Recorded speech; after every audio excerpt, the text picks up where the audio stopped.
Olá, sejam bem-vindos à TV do Futuro. Nessa edição, nós vamos conversar com a médica veterinária Sara Regina. Ela é responsável técnica pela seção de zoonoses na Prefeitura de Ipatinga. Olá, Sara, tudo bem? Tudo bem, obrigada pelo convite. Obrigada por estar aqui com a gente para falar um pouco mais aí sobre a seção de zoonoses. Primeiro, já vou logo começando tentando entender como que funciona a seção de zoonoses. Porque às vezes as pessoas têm dúvida, acham que a gente tem que trazer e receber os animais que são abandonados. Me conta um pouco qual que é a funcionalidade de fato da zoonose. Então, as zoonoses, realmente existe esse entendimento, né, em função também da mudança nas políticas públicas, né?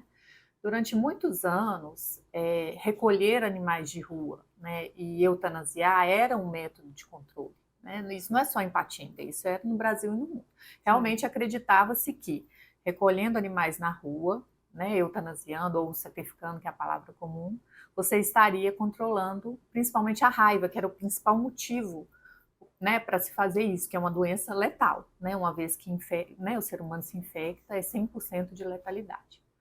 E aí os estudos foram evoluindo, né, a questão ética dos animais também evoluiu, e aí, além de se perceber que era uma crueldade o que a sociedade fazia, não dava resultado, né, porque a reposição, aquele animal, você retirava um animal, daqui a pouco tinha outro no local. E aí começou a ter a evolução dessas políticas públicas. Então, hoje, como que a zoonose de Ipatinga trabalha? A zoonose está alinhada com as diretrizes, né, de controle populacional do Brasil e das instituições.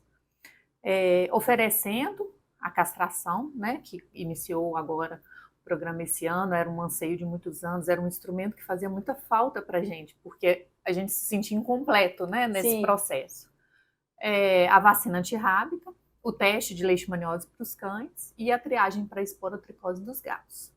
A gente recolhe alguns animais? Sim, mas aí é o chamado recolhimento seletivo. São situações muito específicas, né? Um animal atropelado na via pública, ali, né, desmaiado, ali, totalmente vulnerável, se não aparece um tutor, a gente tem que recolher. Mas são situações pontuais. Recolher animal de rua, de um modo geral, como estratégia, isso a gente não faz e não tem recomendação de que se faça.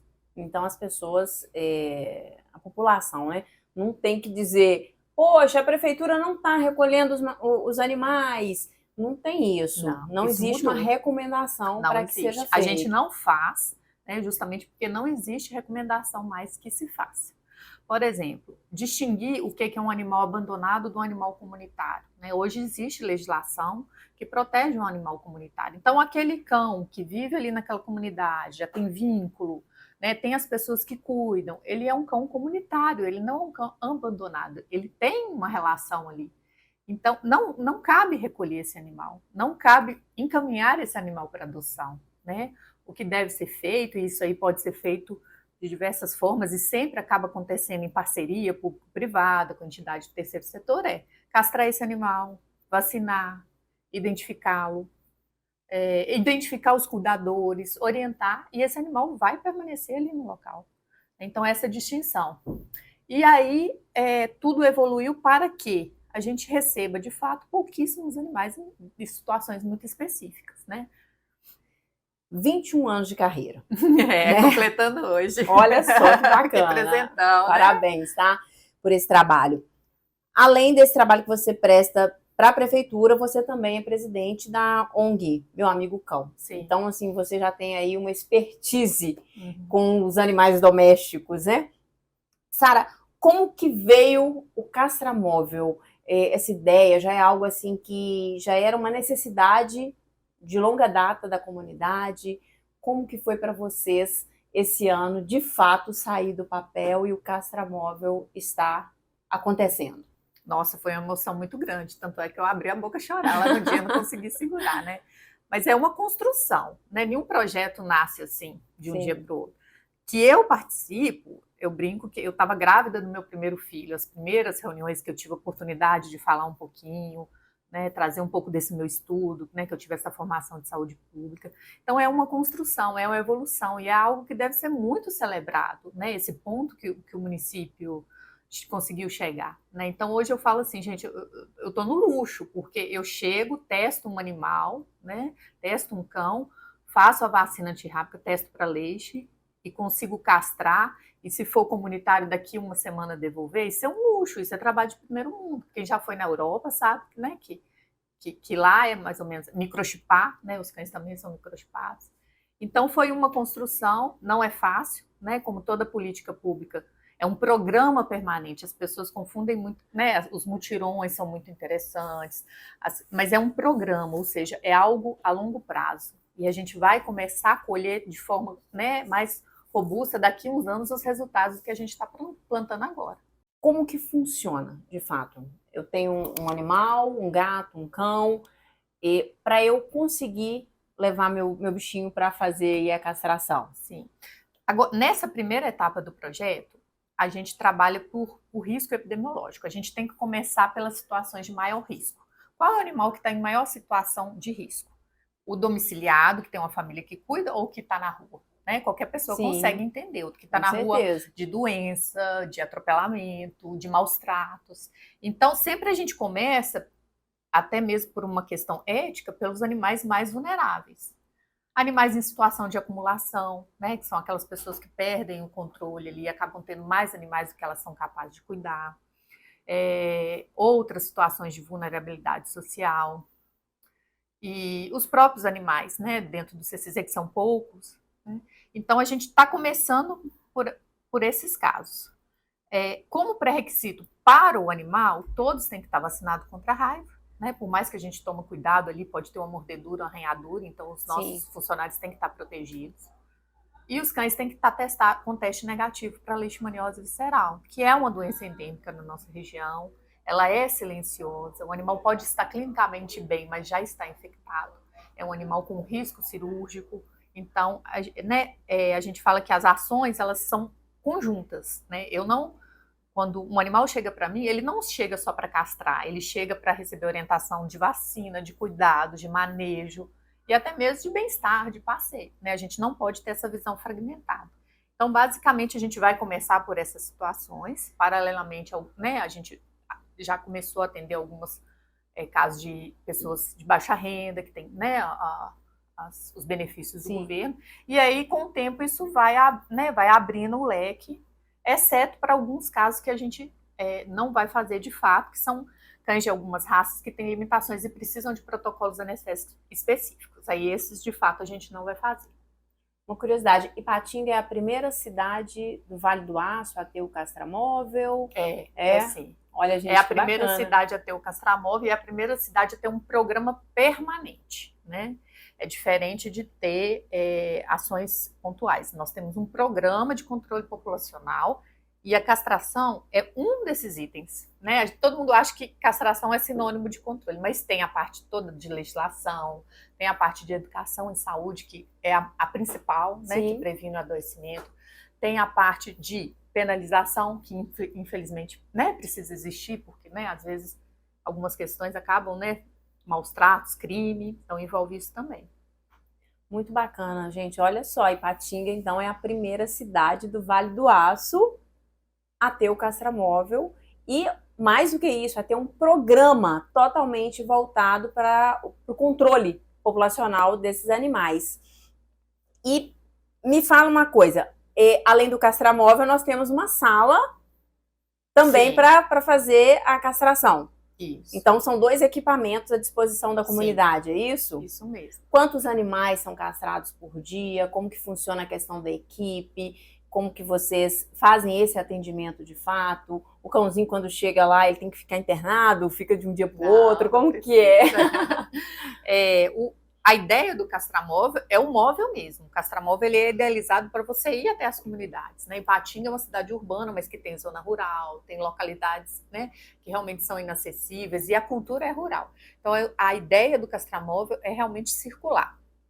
Nesse início de funcionamento, ele está funcionando de forma fixa, porque a gente está no início do programa. Então, a gente está ajustando, está alinhando, né, começar de forma prudente. A gente fez o compromisso de daqui a 6 meses ele começar a rodar. Então, é a hora que ele vai começar a atender as comunidades rurais, né, outras comunidades mais inacessíveis.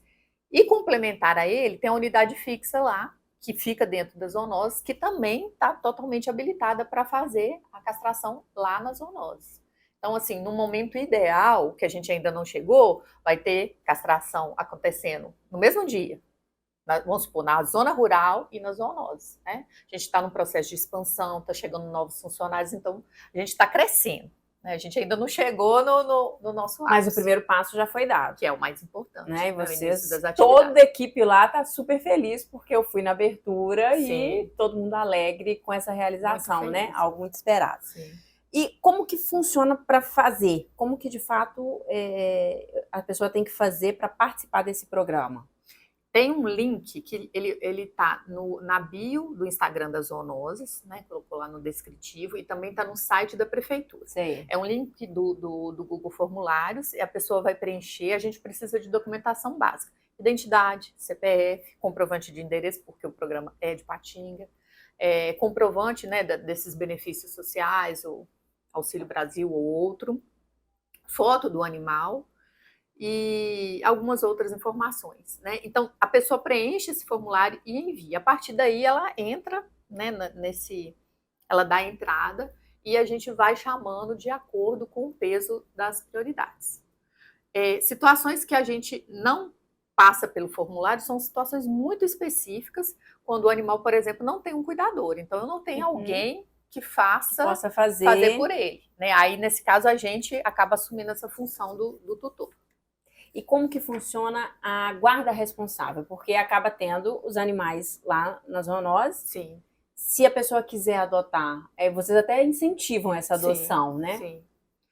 Em função tanto desse histórico de recolhimento, na época que a política pública era diferente, tanto em função do recolhimento seletivo, que, né, ele não deixa de acontecer, a gente tem tanto cão quanto gato. Aí o setor funciona, no horário de funcionamento, a pessoa pode ir, levar documentos pessoais, pode conhecer os animais, né? A gente abre, a gente conversa, a gente orienta. É a parte mais importante. Por quê? É a hora ali do namoro, né? Então, tem período de experiência, com 30 dias, se não der certo, antes de ter, né, até 30 dias, pode devolver, não tem problema. Porque tem que ser uma relação bem sucedida, porque o animal vai viver ali 15, 20 anos com a pessoa. Então, se você casar, como é que vai ser? E se você separar? E se você for embora para o exterior? E se você mudar de casa para o apartamento? Então, muita gente entende a entrevista como algo burocrático. Não é, a entrevista é para ajudar essa família a se planejar, né? Outro objetivo da entrevista: casar o perfil do animal com o perfil do adotante, porque às vezes é uma pessoa tranquila, né? Às vezes uma pessoa já mais idosa, e aí ela escolhe pela beleza o cachorro mais hiperativo do canil. Você sabe que não vai dar certo. Né?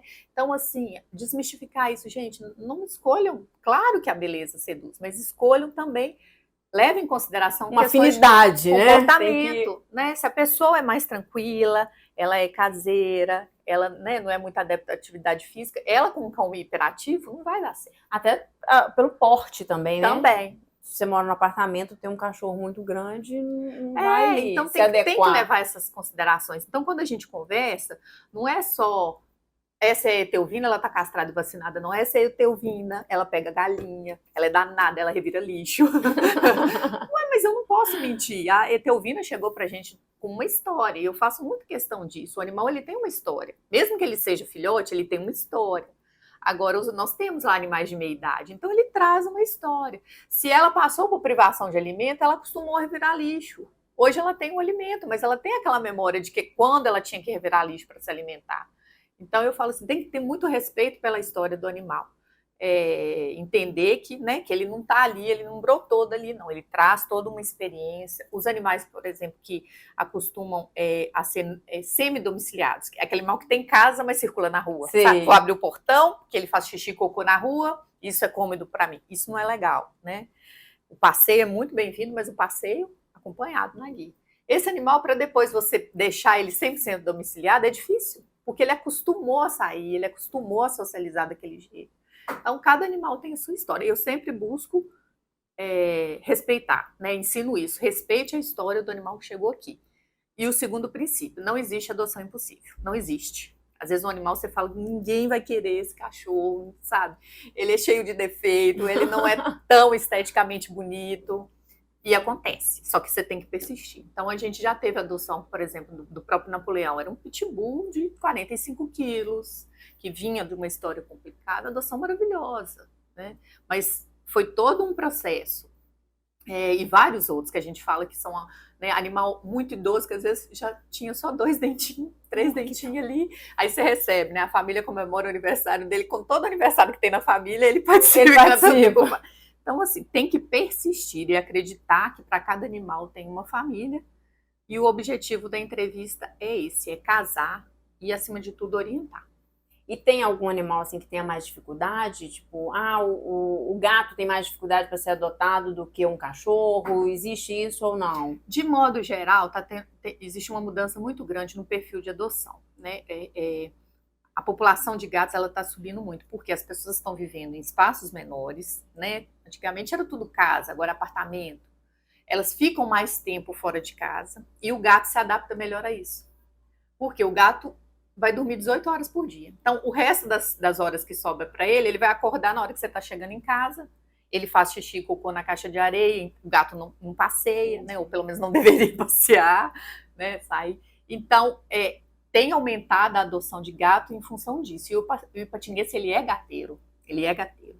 Eu visitei algumas cidades, Valadares, Montes Claros, próprio Florianópolis. Você percebe, assim, predomina cachorro nas unidades de zoonose, nas UVZs. O Ipatinguense, ele é gateiro, ele gosta de gato. Ele só precisa evoluir nessa relação, entender mais a importância da castração, né, da criação indoor. Mas é isso. Os cães mais adotáveis, os pequenos, as fêmeas e os mesticinhos, né, que tem um traço de raça. Os mais difíceis, os escuros, né, pretos, grandes e os machos. Então, você percebe claramente essa divisão. Chega uma fêmea pequenininha, né, tá? Ela fica pronta, rapidinho ela já foi adotada e os outros vão ficando. Não deixa de ser, entre aspas, um mercado. Mas a gente tem essa fé, a hora do animal chega. Poucos dias o Leãozinho foi adotado, um cachorro que estava com a gente há mais de 4 anos, já tinha sido adotado, foi devolvido, né? E tá dando certo. Mas por quê? Porque apareceu a cara metade do Leãozinho, tá ele indo lá passear no Parque Ipanema, na guia, tudo bonitinho. Então, assim, tem que ter essa fé de persistir para que dê tudo certo. E os animais, então, disponíveis, né? Se alguém for fazer essa adoção, eles já saem de lá castrados, vacinados contra a raiva, testados, tudo. Teste, né? Dependendo da situação, do tempo que o animal fez o teste de leishmaniose, a gente repete na frente da pessoa, na hora que está saindo, que a questão mais angustiante é essa, é você entregar um animal sem leishmaniose e daqui a um tempo ele retornar com leishmaniose. Isso é doído, isso já aconteceu comigo. Então a gente conversa, olha, estamos te entregando, não é um produto, né, mas estamos entregando uma vida e ele está saudável, e assim ele deve permanecer. Essas são as opções de prevenção, é isso que você tem que fazer, né? O uso de repelentes, manejo ambiental. Então, é a parte mais importante da zoonose, é instruir. Né? Eu falo que as pessoas usufruem muito pouco das zoonoses. Todo mundo que decide ter um cachorro-gato, que não puder ir no veterinário particular, que também seria muito bacana, ir lá para conversar com a gente, né? Para ver os animais, para entender, para interagir. A gente dá a opção de experiência, que é coisa melhor do que você, né, poder estar com o animal 30 dias, né? As devoluções. Sentir se vai se adaptar de como fato. Que vai ser, né? Ter a opção de devolver sem preconceito. Porque o que é melhor? A pessoa devolver antes, né, nesse período de 30 dias, ou ela abandonar esse animal depois? Então, assim, a gente quer o sucesso, né? E lá a pessoa pode interagir e todas as informações, os funcionários, eles sabem olhar, por exemplo, cartão de vacinas do animal, qual vacina que se venceu, se não venceu, eles são muito capacitados. Isso não é nem veterinário que faz, não, são os ACS, né, que atendem. Então, às vezes a pessoa chega para tomar só a vacina o animal. Aí as meninas, olha, o cartão de vacina das viroses do cachorro da senhora está vencido. Né? Então, é o trabalho mais importante. Muitas vezes não é reconhecido, mas é o mais importante. E o abandono não é uma prática bacana, né, gente? Imagina, o animal, ele tá acostumado a ficar dentro de casa, por exemplo, vai ser jogado na rua, ele não sabe nem como se virar de fato, cruel, né? né? Mas você é presidente de uma ONG. Essas ONGs, elas recebem os animais? Como que funciona também? Só para dar uma palhinha para o pessoal. Sim. Especificamente falando do meu amigo cão, né? Nós temos os resgates, são situações muito específicas, né? Mas nós não temos um abrigo, um local de acolhimento e nem queremos ter. Por quê? O lar temporário é a casa do voluntário, é o melhor lugar para ter um animal, né? O abrigo é aquele local onde os animais vão ficar em gaiolas, em baias, a interação social é pouca, a vida desse animal, né, é de certa forma estressante e acaba que canaliza aquilo, né? Lá tem um abrigo, então é o jeito de eu direcionar o problema. Então, o meu amigo cão não trabalha, não tem essa intenção. Não é porque a gente não pode ter um abrigo, porque a gente acredita nessa participação. Mas tem os resgates, né? São situações. Vou te citar uma que aconteceu recente, que é fantástica, uma historinha muito linda. Uma cadelinha, eu tinha visto ela na rua e ela trançando no trânsito, parei do carro, desci, tentei pegar. Ela corria. E aí, na saída do Cidade Nova para o Ideal. E aí um casal veio, sempre tem alguém solidário, isso que eu adoro pensar. Que ótimo, parou né? o carro e começou a correr atrás dela junto comigo. E aí ela correu. E aí passou, filmei ela, passou. Passado uns dias, uma voluntária, né, começa a ver a história dela, ela seguia os garis. E aí resgatou, fez teste, Kiko, o nome dele, fez teste de leishmaniose, castrou, né, e agora tá para adoção. Coisa mais linda na hora que ela reencontrou com os garis. Ela conhece as roupas laranjas. Então, assim, isso é um resgate, né? Só que a gente não consegue, a gente ONG não consegue fazer isso por todos os animais. Certo. Então, toda a parte também de orientação, do inbox, né? O inbox o dia inteiro tem voluntário respondendo. Como que... apareceu um gato na minha casa. Quais são as possibilidades para você agir? Né? Consegue providenciar uma castração? Consegue fazer uma foto para adoção? E é assim. Existe, sim, essa expectativa que a ONG pegue o problema para resolver, mas a proposta da ONG é, vamos nos unir, cada um. Nós temos voluntários que não chegam perto de animal, trabalham lá no computador o dia inteiro, né? E-mail, coisas burocráticas, e é um voluntário importantíssimo. Então, vamos nos unir para a gente tentar, né, amenizar esse problema que é criado pela própria sociedade. E o cuidado com o animal é apaixonante, né? Você... poder ter a oportunidade de cuidar de uma vida, de saber que você está protegendo. Sim. Então, imagino que você deva viver isso diariamente. Nossa, aquele sentimento fantástico de que eu estou protegendo, eu estou cuidando, estou fazendo a diferença na vida de um animalzinho que, às vezes, é indefeso. Ele não tem como fazer. É diferente de nós humanos, né? Isso mesmo. Eu tive um professor na pós-graduação, João Carlos Pinto Dias. Ele é um pesquisador, é muito conhecido no Brasil.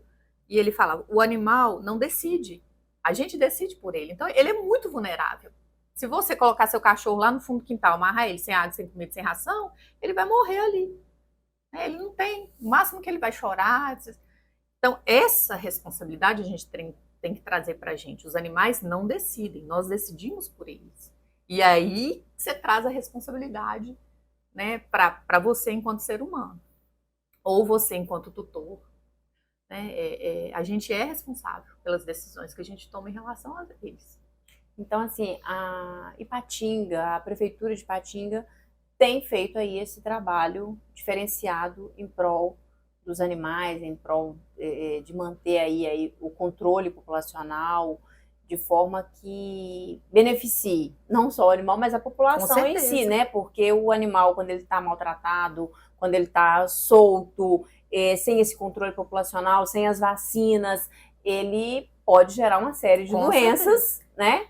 Aí que entram as zoonoses, né? As doenças transmitidas entre homens e animais. Isso que você falou é o conceito que a gente chama de saúde única.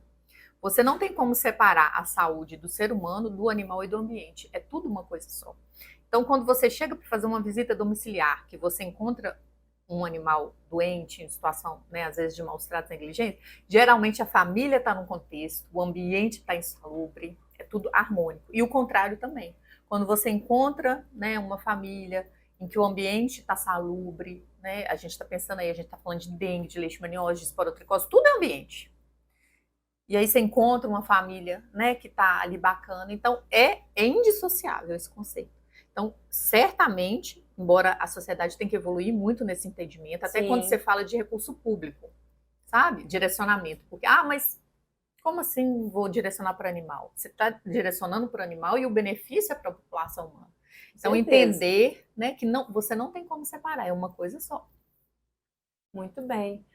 Vamos chegando ao fim, né? Eu acho que foi um bate-papo muito bacana, super te agradeço por ter vindo aqui. Pessoal, o castramóvel é algo fantástico, é uma demanda muito esperada pela sociedade e vai trazer muitos benefícios para a Ipatinga, para a população, para os animais. Tanto a equipe da zoonose quanto a equipe da prefeitura está assim super feliz, né? Sim. Estão felizes pela condução e por de fato ter saído do papel esse importante equipamento aí que vai ajudar no processo de controle populacional. Sara, muito obrigada. Espero que você volte, tá? Temas não faltam. A gente já conversou um pouco aqui, temas não faltam. Então, por favor, as portas estão abertas e que possamos conversar mais vezes. Eu que agradeço, excelente oportunidade. E assim, estamos à disposição. Qualquer hora que chegar lá na zoonose, quiser conversar, fazer reclamação também não tem problema.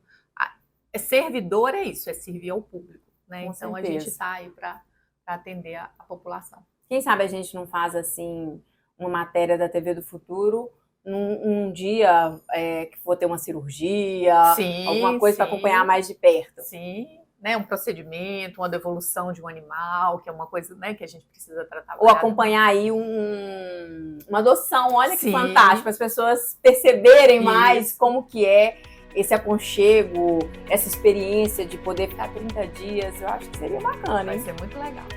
Muito bem. Tá ótimo. Então ficamos por aqui, obrigada e até a próxima.